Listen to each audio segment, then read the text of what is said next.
May the force be with you is a phrase used to wish a person well to overcome a challenge. The invitation in this podcast, May the life force be with you, is to explore what it means to truly feel alive, to appreciate the physical, emotional and spiritual connection to our energy, and finally to understand how this impacts who you are and all that you do. May this conversation inspire you to thrive. Hello and welcome to May the Life Force be with you. And this episode, our intention is that you ground your life force energy into real straight talking magic and have quite a lot of laughs along the way. That sounds like a pretty good place to start. Thank you so much, Karila. And today we have a new guest with us, and our guest is Charlotte Donachie. And I hope I said that right, Donachie. You did. Well done.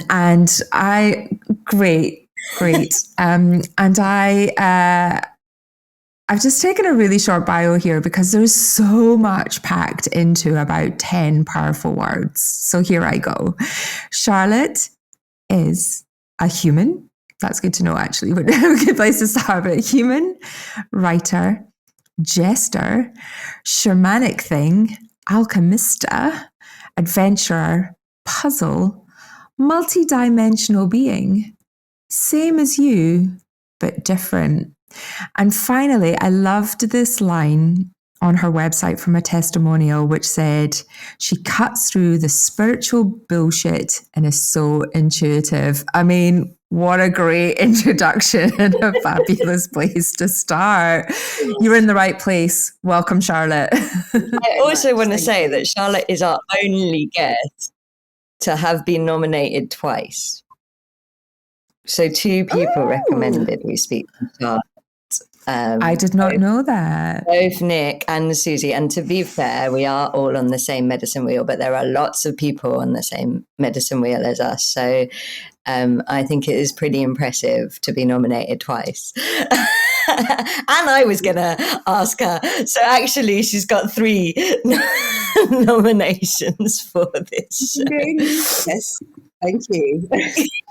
How fabulous. So where do we dive in first? I guess, Charlotte, how's your life force energy today? Let's start there. Yeah, it's pretty good, actually. I wasn't sure because I had quite a long day yesterday. And, you know, knowing that today was coming up, I went through a bit of a process of thinking, oh God, I need to be really on form and I want to be really alive and awake and sparky for the podcast. And then I noticed myself go into a bit of a process about that. And then I just thought, oh, fuck it. You know, I'm sure it will be fine. I'm sure whatever needs to arrive on the day will be fine. That's what me and Karila do. Yeah. I woke up today and I mean, the first thing I was greeted by was a 5-year-old who wanted to throw water balloons. So that kind of gave me a bit of, you know, child magic to start the morning. And actually, I feel great today. I feel really, really good. To be honest, I also had a dream last night that I was doing stand-up comedy.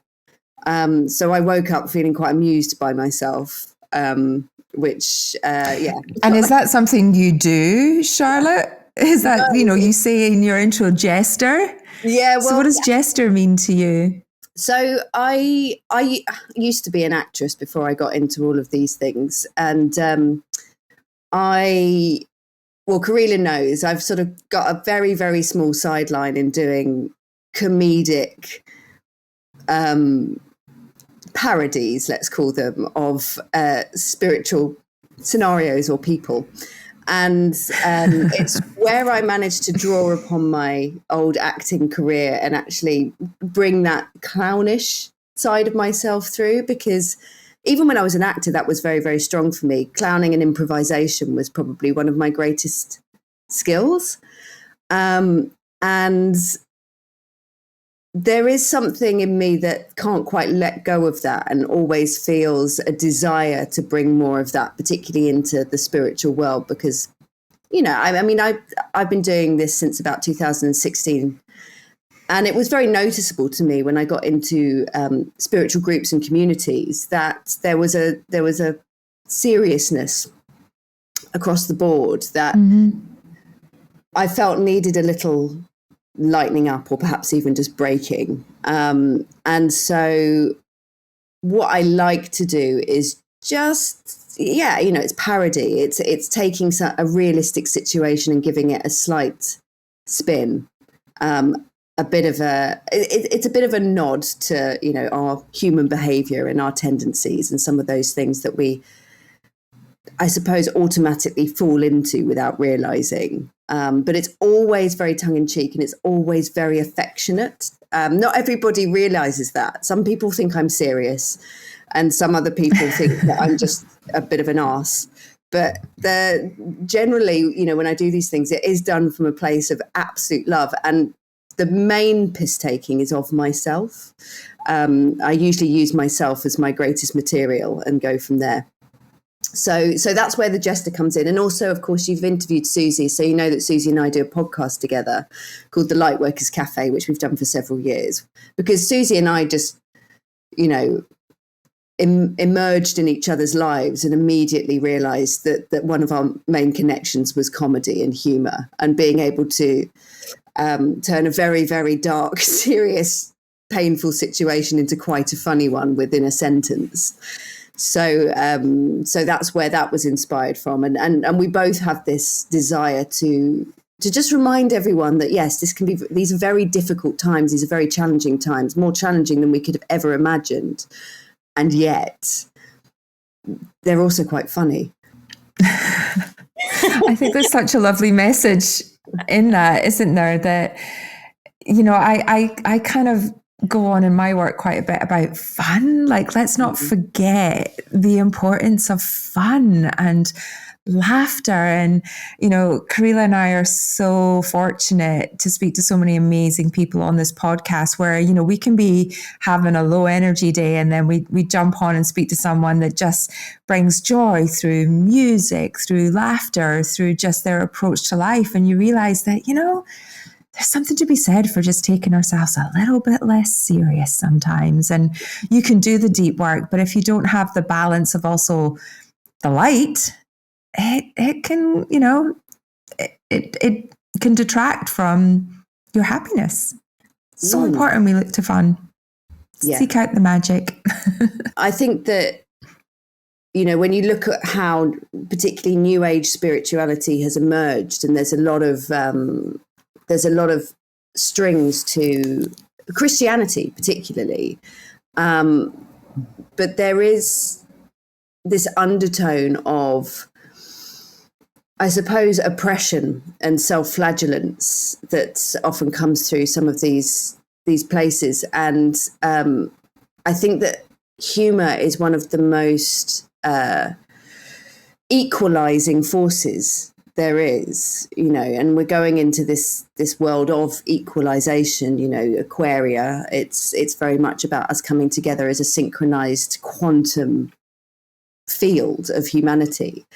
And I think that humour it smashes hierarchy. It smashes false power, because no one can argue with humour. No one can override it. So it's an incredible force, and I think possibly underrated in its ability to actually bring us all into union with each other.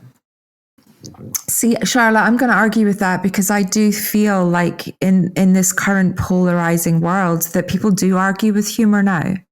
Right. Humor is as equally polarizing as, the serious stuff, because people are demanding that we find what they want you to believe is humor and not. And I was listening to another podcast yesterday that was talking about the fact that book festivals, music festivals, art festivals, comedy festivals around the country are being put at threat because sponsorships and those big companies that have put money behind them, someone can find a thread somewhere where they don't agree with one of their ethics or someone on their board. So therefore everyone associated with that should be cancelled. And therefore artists are having to pull out, which means we're losing book festivals, art festivals, music festivals, and comedy. And it's just, I feel like, keep the arts out of it. You know, arts and politics are very closely connected, but if we become so political in our views that we lose art, what is the fucking point? Is my point. Because we lose all, you know, arts is so important for a happy humanity. And I think humor, I would argue, is not a leveler, it's equally polarizing at the moment. Yeah, I hear that. What I'm also hearing in that is just the hijacking through censorship.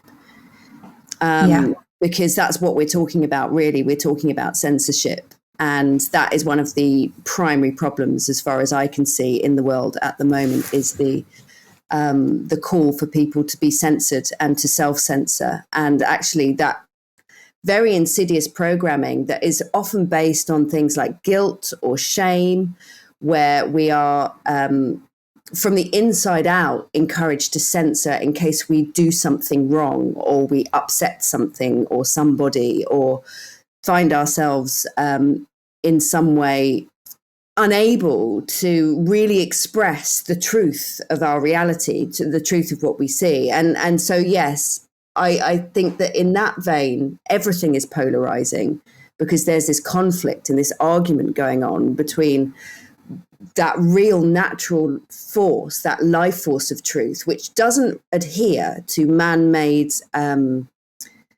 versions of morality, for example, or social conditioning, or, you know, the standards that have been set that we have to be boxed into in order to fit a system.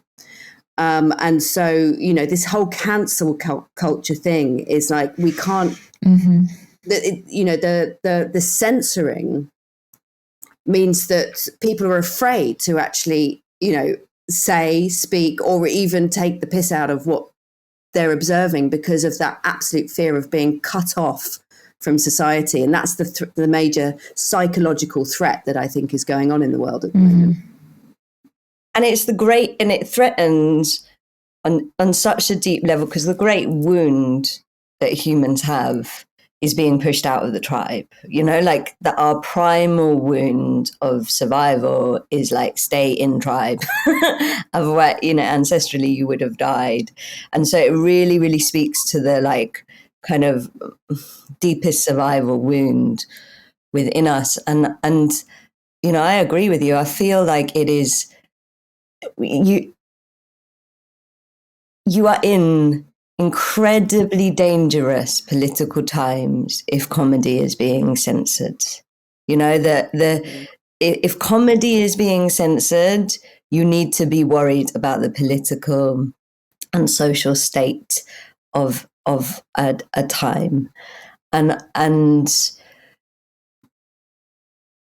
I think it's really important that people like you, and I know you're not so political, but actually there's kind of a lot of censorship in spirituality. Do you know what I mean? There's a lot of like, take it seriously, this is how it should be, a social pressure in a way in spirituality. And a little bit of ostracizing sometimes as well, right? Absolutely. The edge of what's considered mainstream and out there and dismissed because people don't understand. So if someone can't feel like, oh, I get that because I can see it, feel it, taste it, touch it, they can be quite dismissive. And also my experience as well. There's a lot around being misused. You know, there's a lot of things about like whether a tradition is being used properly or misused, or and the thing is if we are not allowed to play and explore, then how are we going to learn how to use it properly?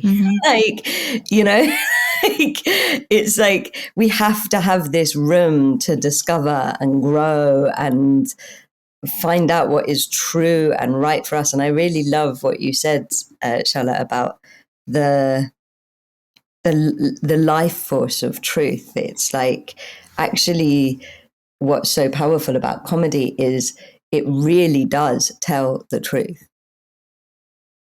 You know, the reason we laugh at something is because it's true.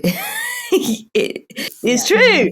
Like you laugh at, you don't laugh at something when it is, it's why in the court of Henry VIII, the jester was the only one that was actually telling the truth of what was happening, because there is a life force of truth in comedy. And the reason we laugh at it is because it calls us out on our own bullshit, actually. Do you know what I mean? And it calls us out on, and I would say the embodied truth. It's like, I think very often in spirituality and everything like that, we can get to an ideal and we can be like, this is how we want the world to, we want the world. Everyone that's on the spiritual ascension path right now wants the world to be fair and less judgmental and all of these things. And yet that dream is also being filtered through our very Piscean consciousness that is full of judgment and unfairness and capitalism, and comedy calls that out. It's part of how you see yourself. It's part of how you learn and you grow and you reflect on what is actually happening. And I don't think there are many vehicles that call that out other than comedy. Is that why? Yeah. Is that why you do it, or do you just do it because it's funny? I do it because it's funny. But my mum, my mum was hilarious. I think my mum was one of the funniest people I'd ever met, and she just had this ability to throw a one-liner into any situation and just crease the whole room. And humor was highly valued in my family. Like, it was a bit of a social status thing. It's like if you were funny, you were popular. So in itself, the comedy itself, I didn't go into stand-up because I didn't like the look of that world, because, the industry actually can be very toxic, as it is in all of these spaces. We're talking about the same program, just different environments, same playground, different costume in most cases. But going back to what you said, Karila, about that, we laugh at things because it's true. Doesn't that tell us so much about how, we have a moment of self-recognition and we get this burst of relief, which is like a purge, really. It's like this opening in our field where something just releases and lightens. And so much of that is because we're performing every day. We're performing to this kind of script or this play that we've been given, socially speaking, and it's been around for millennia. And we're playing these roles, and then now and again, your spirit comes through and just goes, "What am I doing?" And just takes a really good look at what's going on. It's like, what the hell? Like, this is absurd. And it's a bit like, if anyone has had experiences with psychedelics, particularly mushrooms, actually, you do get these moments where you just look around and you're like, this is insane. Like, what? This is completely ridiculous. Like, what am I wearing? What are these arms? You just go into a kind of complete different space of analysis that actually is incredibly amusing, and it's so relieving. And I think that's what I always felt, in my earlier years, that relief was one of the best feelings in the world, which says a lot, about how I was feeling. But that feeling of lightness and relief where you can just go, oh, do you know, it doesn't matter. And I think that's what comedy does. It just gives us that moment of, oh, it just doesn't matter, does it? It just doesn't matter. We're carrying around all of this weight all the time. You've also described, through mushrooms, but I think anybody that's ever been in a circle and had that zone out moment, like I had it with Cambo, actually. I was like, everybody's in this room and they've just paid to throw up. Do you know what I mean? They've just paid money to actively throw up. With a group of strangers together, like, what? Yeah. And I think, but that moment, is actually the Shiva moment. It is the moment where you're in total conscious, the whole thing that like all of these spiritual practices are for, which is to become the observer rather than become it's like the Shiva view of being able to like literally zone out and observe the truth with no story in your heart. Like those are the moments where you are actually doing it, when you've zoned out and gone. And so what's coming to me is that maybe the God consciousness, the Shiva consciousness, the universe is just cracking up the whole time. Do you know what I mean? It's just like, what? Yes, I have no doubt. I mean, most of my psychedelic experiences, there's been a moment where I'm just like, oh my word, like this is utterly hilarious. And I just, it just feels that, going back to what we were saying before, censoring that is a very smart move by something that wants to keep us small. Because, when we take everything incredibly seriously and when everything, but we sort of spiral into that feeling of tension and, I don't have control and everything is upon me and I can't break out, then we're very easy to manipulate in that space. We're very easy to control. Whereas when we actually have that connection to, it doesn't matter, it's light, it's loving, it's very beautiful, it's very connecting. It's very, like you say, it's very powerful. Like, one of the reasons I love comedy so much is because, in all honesty, I do feel powerful when I'm doing it because I'm having so much fun. It's the play quality. It's the absurdity. Would you say that you're full of the life force of truth when you're making comedy, creating comedy? Yes, when I'm really firing, I mean, a lot of my sort of sketches have been done on my own with a towel on my head, sitting in my narrow boat that I used to live in, playing some jingly jangly music and wafting incense and putting on a funny accent, But I have had thoughts and ambitions of, what if I took this further? What if I made this more of a thing? What if this got bigger and the parody grew? But then I just see it squeezing into all of that other stuff, becoming censored, becoming controlled, becoming shaped, becoming boxed into something that is receivable, acceptable. And suddenly it just takes all the magic out of it.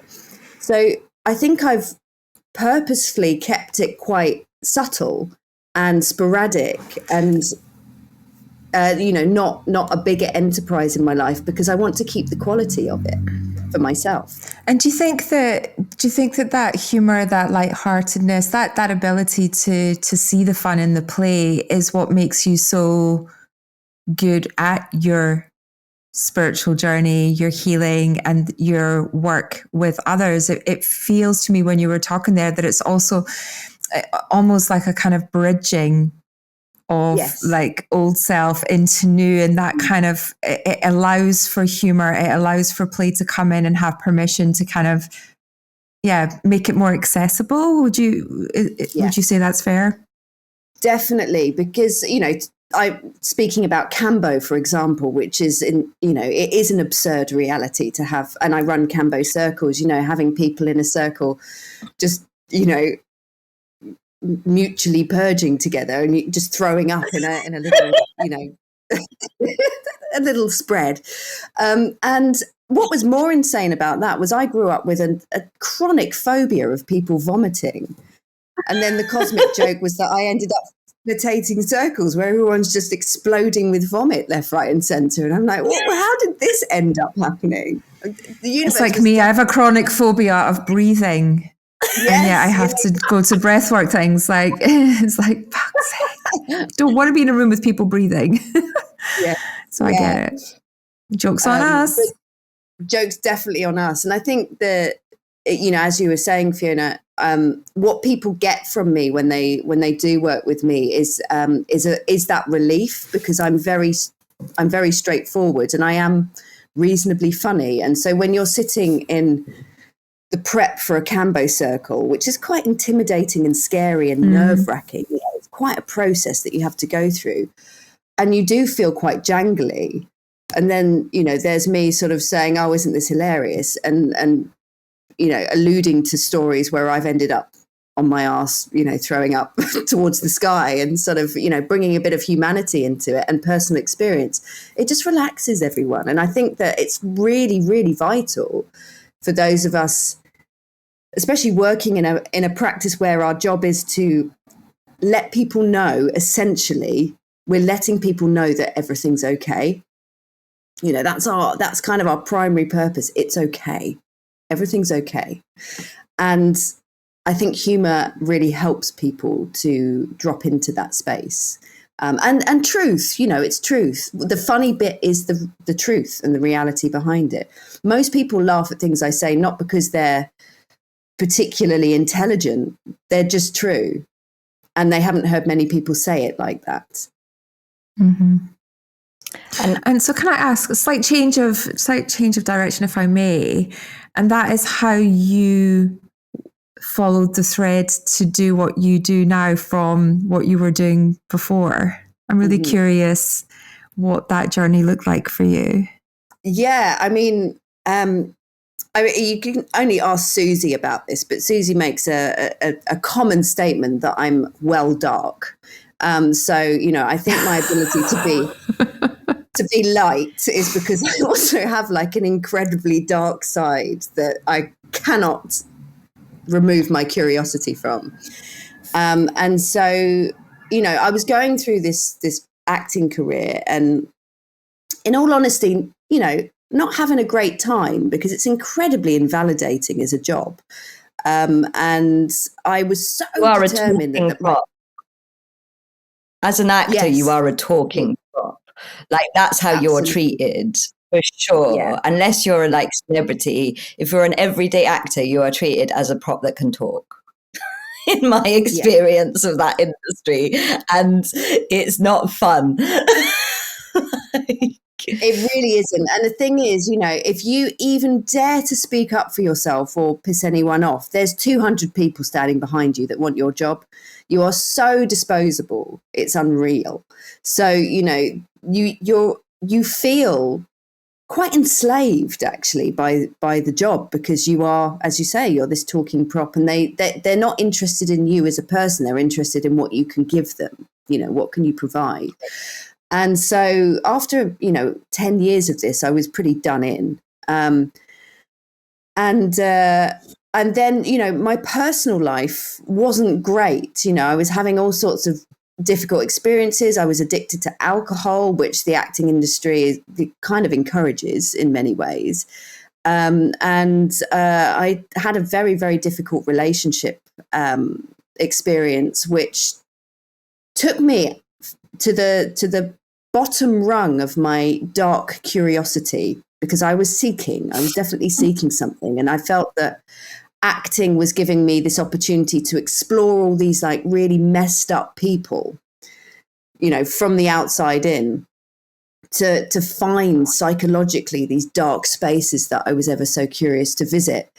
And I actually, one of the last performances I ever did was I produced a play called 448 Psychosis, which the title probably gives you a hint, the type of play that might have been. Doesn't sound quite lighthearted. It's terribly jolly.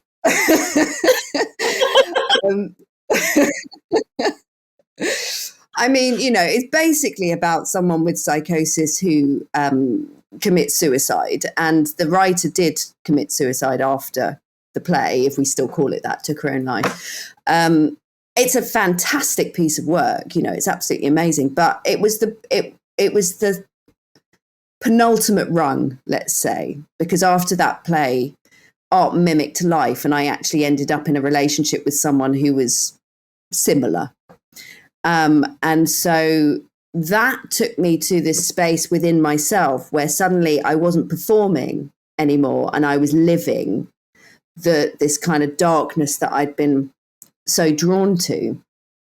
And I hit the rock bottom of it. You know, I hit the point where I was incredibly afraid. And it was a bit life or death. And I thought, okay, you know, I don't want to do this anymore. I don't want to be here anymore. I've hit the summit, if you like, if you imagine a reverse summit. But from there, I decided I just made a different choice and recognized that actually I was dealing with a lot of very painful symptoms within myself that were leading to a huge amount of self-destruction and self-annihilation. You know, there was a real desire to self-annihilate that was kind of underriding a lot of my actions. And so I decided to move in the other direction, and I started on a healing journey, and that was back in 2014 that began. And once I've made that choice, you know, once you've seen something, it's impossible to unsee. And once I've made that choice, I couldn't turn back. So my acting life slowly dissolved over the coming years as I started to really recognize the toxicity in that industry, in my life, in everything that was, you know, composed around it. And there was it was like this hand reached out from the great beyond and went, come this way. You know, this is what you're supposed to be doing. You've been there, you've gone to that place, you've met it, you're lucky enough to have survived, and now you're coming back and you're going to help other people with that. So I did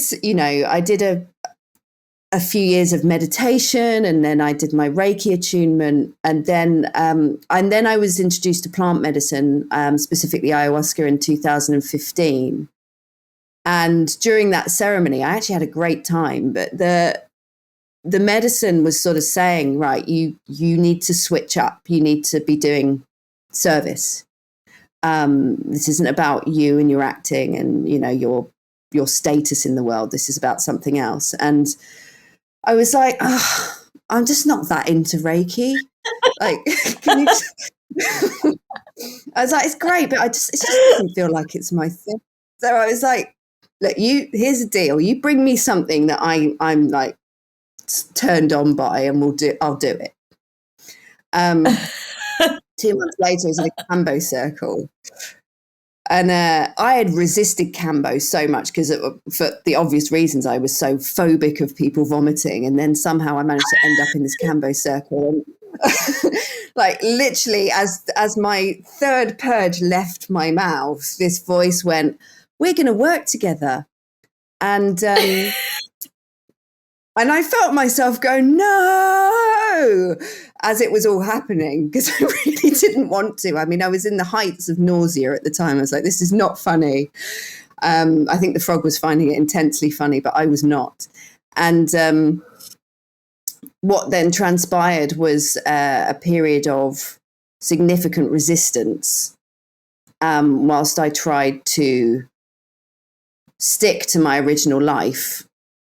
And then I just want you to go into that, actually, because I feel like loads of people go through that just really highlighted to me when you said that, and I'd like you to expand on it if that's okay, because I feel like loads of people are going through it at the time of this recording. Actually, it feels like there's these big waves of change, and even people that are maybe on the spiritual path are suddenly feeling like this pull in new directions. And I just feel like there's a new direction coming in, and people are, me included, are really resistant to that new direction and trying to hold on to the old the plan that was the plan, because the universe plan is don't have a plan, and every time we have a plan like. And so can you just speak a little bit more about that? Because I feel like it resonates. Yes, the plan. Susie and I are like, the skies, they know. It's something that has happened several times in my life now, where it's that splitting between the old self and the new self. You know, I can visualize it as being a literal kind of pulling away, like a holographic pulling away from an old version of yourself into a new one. It's incredibly frightening. And the way I would always describe it, it's like an undercurrent. There's a current moving through you that is like, just you can't argue with, that is pulling you in a direction. And the more you argue with it, the tougher it gets. It's not really in our control. There's a design. There's, if you like, some sort of destiny. Now, how you write that destiny, I think, is down to free will. But there is something here that's like, this is the direction we move in, and you have to grieve and really like die off, or let your old self die off in a way that actually is very, very painful, because you're losing an entire identity that you've been attached to, and one that you've loved. And actually, I can look at my days of acting, because one of the things that used to happen as an actress was when I finished a role, I used to get a week-long depression because I'd lost the character that I was playing. And I'd become so in love and so attached. Yes, yeah, and so identified with often in theatre, because I was in theatre too, like you also have like a tribe through that project, and yes, it's like completely. You lose it all. Your whole focus, because theatre takes over your life and you're working like 16-hour days, your entire life is this project, and then it's final day. You get really, really drunk, and then you're hungover, grieving it for about 2 weeks because it all goes. It's horrendous. It is awful. You literally just fall off a cliff, and then you're splayed at the bottom. Just just the remains of who you once were. It's really, really difficult, but good training for spirituality. Absolutely. Yeah. And it is that, with that movement from acting to Cambo, it was suddenly everything I'd been doing in my performative acting world became reality, and I had to switch from one role to the next. But it was 10 times harder because, of course, it's all happening in the moment. And I think it is a very difficult process to switch ourselves up. It's also a non-negotiable one. And what is waiting for you is always infinitely better, bigger, broader, wider, more beautiful than where we were, because that's nature, that's life. It's always elevating itself and creating something new. But as beings of love, we just become so attached to where we were. And I don't think it's just fear. Fear is obviously a huge part of that, because going into an unknown reality of self is terrifying, because you don't know if anyone's going to love you there. You don't know if anyone's going to accept you or receive you. You don't even know who you are really in that space. And there's also this tremendous love for who you once were and where you were and everything that comes with it, because there's a lot of things that go with that life and identity. There's friendships that go, there's partnerships that go, sometimes there's family members that leave. It can be it's a magnetic tough. It's a magnetic reorientation. You literally, what you're magnetizing, it's like the magnetic body changes, and everything that is magnetized around you just starts to orientate away from you. Well, that's my experience, and it's horrendous. The personality self is horrendous. For sure. Yeah. And actually, because I feel like I've recently been through this again, probably in a bigger way than I ever have before, because obviously things are getting bigger. The call is getting more massive in a sense of what we have to step into, and the acceleration of it as well.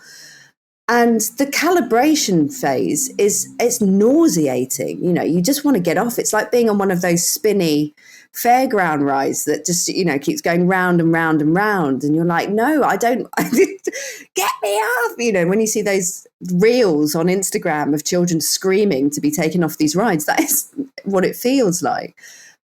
But when you get off and you suddenly walk into this entirely new vista, and suddenly, without planning, without control, without any kind of, mental decision, everything you wanted starts just arriving in your field. And it's that is the magic of the universe, and that is the universal current and universal law. That's like, stop trying to do this yourself. That's not your job. Your job is to flow with the current. Universal law will take care of everything else, and you're just getting in the way, quite frankly. I feel like I'm going through exactly what you're describing at the moment. I feel like my life is decided my path is having a big up level, and every single part of my personality is like, no, I was really enjoying that. I was really happy with that. Don't want any of that to change. No, and then is having tantrums and crying and not coping. Anybody listening can listen to the episode Bubble and hear all about it. And one of the things that I tuned in about when I was like really listening to, I think for me, the hardest thing is that like I get really sad in these stages. Like I feel really full of grief and sadness. And what I suddenly understood is that sadness it actually is the feeling of creating space. It's like we don't get to create space without that sensation, or that is the sign that we're creating space. And that joy is the feeling of creating energy. And I feel like there's something really important coming through this conversation that is like, if sadness is the feeling of creating space, and in many ways creating space is losing the energy of everything, like losing the energy of those friendships, that role, that identity. You're like, the life force energy is draining away, and you're just feeling really, really sad about it. And I feel like there's something really significant in the ability to laugh in those moments, because laughter brings in the energy of the actual process, if that makes sense. It like brings in the energy of the experience of now, the light, the truth, the life force of the truth of now. And when there's more energy, you instantly feel a bit better and a bit out of at least the bottom of the barrel, like you get up to like the middle of the barrel. And so, it feels really important. Yeah. I love that. Yeah, that makes a huge amount of sense. And because sadness also there's a stillness to sadness. It's like a real dropping away of everything. It's like a point of stillness where, that's where creativity comes from. It comes from that point of stillness. But yeah, I completely can resonate. I mean, 6 months ago, I was lying on the floor of this room, again, splayed like the bottom of the cliff, going, give me peace. I just want peace, please. And, at the time, it was fucking horrendous. But like afterwards, I got peace. And I was like, oh, that should have just asked earlier. And can I, so listening to you both, I have some thoughts that have come up for me this week. And actually the interesting thing is it is all about thoughts. So, we talk about sadness as if it's this thing like that sits on its own. Sadness is a story that we're telling ourselves. Like sadness is not something that exists. It's because of a story. It's because of a narrative. It's because of our thoughts. And, I've just had this real thing this week where everything exists because of our stories. Everything, our emotions, our feelings, our experiences, our behaviors, our futures, our wants, our beliefs, our hopes, our loves, everything is the story that we're telling ourselves in that moment.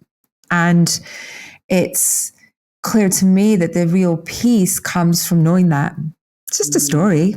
Yeah. None of it's actually real. You're splattered on the bottom of the cliff, your sadness.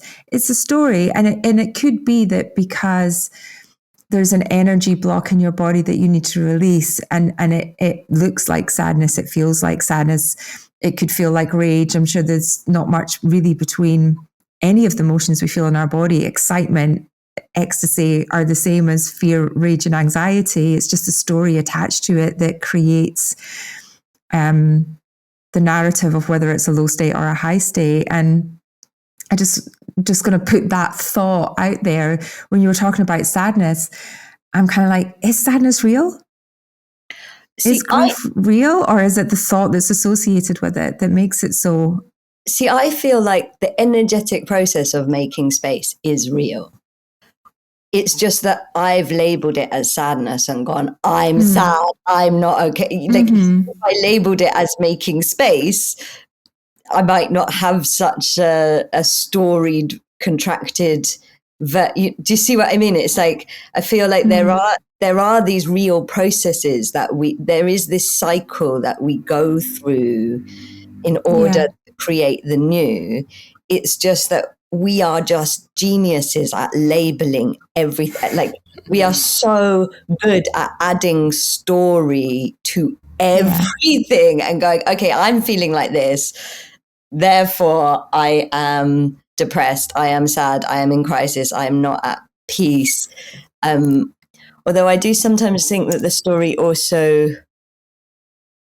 it's like interesting what you said, Charlotte, about like when you're on that floor and you're deep in the story and you're almost full-bodied with it, that tends to be when you ask for what you need, or when you even know what you need. And it tends to be when you like reach out to the universe and in a way stop trying to do it by yourself, and you're like, help me. I need. But that's breaking the story. Right? That's how we break the story. And coming back round full circle to our original conversation around parody, that's also how we can break the story. Because we go, oh, look at me and my typical, aren't I just a parody in itself? And immediately you've done that. Immediately you can be self-reflective, self-effacing, bring some humor into it. You've broken the story. You've broken the emotional connection to what it was that you were feeling. And, you know, we can't be laughing and broken on the floor at the same time. It's just not possible to hold those two energies. So I feel like it does come back almost full circle again to the joy of parody and humor in breaking the connection to those stories. Definitely. I mean, it just objectifies what we're, you know, the entire thing, and takes all of the personal out of it. And actually, you know, you referred earlier, Karila, to the age of Pisces, which of course is an age of victimhood, saviors and victimhood. And of course, the victim is one of the most dangerous states of consciousness that exists at the moment, because it's so utterly disempowering. And when you objectify a situation, you remove the victim, you take out the personal, you stop feeling like someone's doing this to you, and you go, oh, it's just happening. You know, it just happens to be happening now, and later something else is going to happen. That's life. That happened, then this happened, then that happened, then this happened, forevermore, for all eternity. Yeah, I feel like it's very hard to be, I don't even know if it's possible, maybe we should try, to be in the victim and laugh about it at the same time. I don't think it's possible. I'm going to experiment. Is the victim able to laugh? Yeah. Is the victim able to laugh?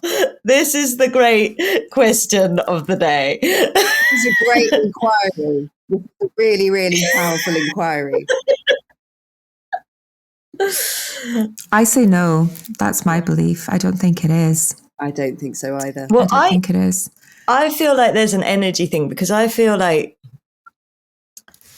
the victim is about, and maybe so many of the other archetypes that we would consider low vibrational, from my view, they are archetypes that are expressing the losing of our life force energy. Like the victim is giving all of his or her or their power away to the situation. That is the energetic mechanic of the victim, is like, I'm going to give the power and the responsibility of this over there, so that it is happening to me and I am not responsible for it. And the thing is laughter, if it is I feel like laughter always brings energy in, there is something about comedy that and laughing that is the feeling of energy coming into the heart, coming into the story, coming into the self. And so can that mechanic of the victim actually exist if you're laughing and energy's coming in? What I'm getting a picture of, interestingly, is a kind of maniacal laughter. And it's like, because, when you flip the victim, it becomes the narcissist, because, it gets to such a point where the life force has been so depleted and the power is gone and the responsibility is gone, that you actually get into this almost reverse polarity where that energy then goes kind of on the attack. It flips over and you get this, it's like a different source of laughter, which is quite, it's, I don't want to say evil as such, but it's destructive. Let's say a destructive laughter, talking about laughing at someone falling down and hurting themselves, or, laughing at people's downfall, laughing at people's misfortune. It's a very different source of laughter. It's a very different type of laughter, and not the one that we're talking about. It's not coming from a loving source. And so that's the only thing I feel I can apply here, is that sort of flipping the switch of the victim, that it gets into such rejection of life force, of natural law, that it then starts to source a different type of energy, which is the one that we all don't like. And what, we've talked about like censorship and everything like that. Do you feel like that type of cruel comedy should not exist? Should it be censored, or should it not? A really good question. I don't really think that anything should be censored, but because if that exists, we need to see it. And when we see it, I do believe there's enough love and life force on the planet to implode it and to call it out. It's when it's hiding that we get really stuck, because no one can point at it and say, hang on a minute, there's a problem here. And actually I do think that in response of that kind of cruelty, a bit like we're seeing in the world at the moment, we need a huge explosion of devastating things to happen for our hearts to crack, and for us to realize how much love we have and how much force we have, because we get to this point of just saying no more. Like, this is not okay. So from that perspective, I would say, no, don't censor it. Let it be out there. Let us see it. Because then we can see what's really happening, and it's not just being shrouded in all of this false pleasantry. You have to imagine it comes from a place of pain, right? That kind of darkness is usually coming from a place of pain or fear or anger. So by pushing it further into the darkness or the unspoken means that we're not addressing that. It's important that, as you say, it's seen and heard and recognized. And I feel like it's a pleasure in seeing someone else lose their life force energy, because your life force energy is just so low that you, like, the feeling of someone else coming down towards you is making you feel better. That's why you get it's the whole bullying syndrome. It's like you get a kid that's having a horrendous time at home, and in order to feel better, they're bullying somebody else to drag that other kid down to where they are, because they don't want to be on their own in it. And actually, if we see it as that, then it's like, well, how can we raise up how can we help them to raise their life force level up? And how can our comedy, our expression of truth be about adding life force to people's lives, rather than enjoying the drain of somebody else because you're in such a low space. Yes. Yeah. And on that, I think for a lot of us that work in any sort of healing or service or helping people to elevate themselves, it's so vital for us to not give a shit what other people think. about us, because that's when we get pulled, because that savior in us is always like, let me kneel down, let me step down and find you there. And that's I think been one of the biggest transitions for us in these times, is learning to go, actually, no, I need to have the courage to hold myself here in love, no matter what you're throwing at me, and just be like, that's, that solidity of love remains, and everything that is being hurled at us just, it dissolves in the face of it. And I think we're getting into that phase now. Yeah, 100%. Stay on our high-flying disc, as my Esther Hicks would say. And it's true that, there's no reason for any of us to kind of bring our own energy down to meet others. It's the opposite. Let's all keep our integrity so we can help others raise theirs. That's a beautiful point, I think, to try and bring our conversation to a close. It always goes so quickly. I cannot believe how quickly the time flew there as we were all chatting. And I think that there's some very, and I'm going to say subtle moments in that when we go back and listen again of just those aha moments that I think our listeners will really kind of grasp hold of. And Charlotte, we'll make sure we share all your details so that everybody can dive deeper into your work and everything that you share. And some of your comedy. If anybody needs to have a laugh, listen to I'm So Spiritual. Definitely 1,000,000%. I wonder if we could actually get a couple of clips on here somehow. That might be fun to add that in at the end as well. Can we put it on? Here directly. Yeah, put it on at the end. Let's see. Do what you like. Yeah. Amazing. Well, get us a copy that you want us to use, and we will leave people with the song after this. I do have. So, firstly, thank you so much. On a personal level, you've re-perspectived the whole that I'm still splashing around in the bottom in. So I'm very grateful for this conversation and for the brilliance and intelligent work that a service that you are doing in both comedy and in the medicine and path work.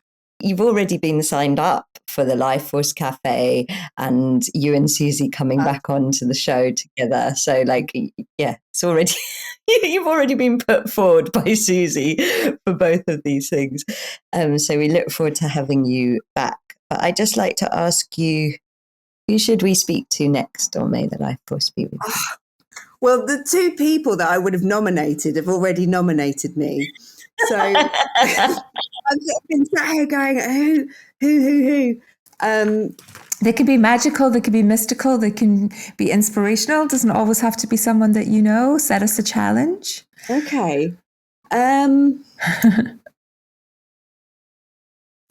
Did you know, there's so many people in my head that I'm just trying to filter through them at the moment. I am going to say a very good friend of mine, Elizabeth Humour, who is actually now based out in Peru and doing amazing work with medicines. We've had quite a journey together, her and I, and seem to be running slightly parallel lives. But she's travelled the medicine wheel several times and has had a very, very transitional life also. And I think would be a great person to speak to about her medicine journey, particularly, and her journey into kind of facilitating and ending up living in Peru and holding sacred space. We have listeners in Peru, so that would be great to have someone from Peru join us. So I'm going to nominate Elizabeth. Fantastic. Great. Brilliant. Well, thank you again for this conversation this morning. And as always, there's been an activation, I know for sure, and an uplifting of our life force energy collectively. So thank you again, Charlotte. Thank you. It's been a pleasure. Hey, so I feel, Karila, that we've had a lot of conversations this week, and they all seem to be what you need to hear. Is it okay if I share that? Yes, it is. The conversation. May the life force be with you is my own medicine right now. It's amazing. Like, why is this happening? I hope this happens for our guests as well. I hope that they listen at exactly the right moment that they need to listen to the activation. Well, it's a journey, right? So, I hate that bloody word, but it's an evolving path. So the episodes kind of link together and they reflect, the energy at the time that we're feeling it. And hopefully, that's still the case when the episodes go out, and it can help people kind of move through potentially anything that they're feeling as well. So yeah, I definitely feel like speaking to Charlotte around, energy and life force and thoughts and humor was kind of what you needed to hear. Oh my gosh, it so was. It's like I'd got so, the magnetic reorientation that's happening in my life and my path is a really big one. Like, I don't have a home, I've got friends that are falling away. I've got, it's really huge. My path is shedding, everything's shedding. And I'd gone into the place of all taking it very, very seriously, and what the conversation with Charlotte reminded me was that, like, maybe you don't have to take it so seriously. Maybe you can just find it quite funny instead. Yeah. So looks like. Look for the irony and go, oh my God, here we go again. Isn't this typical that? And that's really powerful to do that. It really is. It really is. And maybe that's the message from today, Jerry Springer style at the end. What's the message? Maybe the message is, like, if something comes up today that, or while you're listening to this or afterwards, that you go, oh my God, the old narrative might be, this is a complete disaster. I've gone to catastrophizing mode or complaining mode. Maybe you throw in a little bit of irony and humor and see how different it can feel. And yeah, what's funny about this moment? What if you just asked that? Like, what something that I used to do that I don't do so much anymore, but I remember I used to be in like these crisis apocalyptic moments and just be like, this is going to be such a good story. This is going to be one for Saturday night in the pub once I've stopped crying about it. And so maybe it's, how do I tell this back for a laugh? Where's the punchline?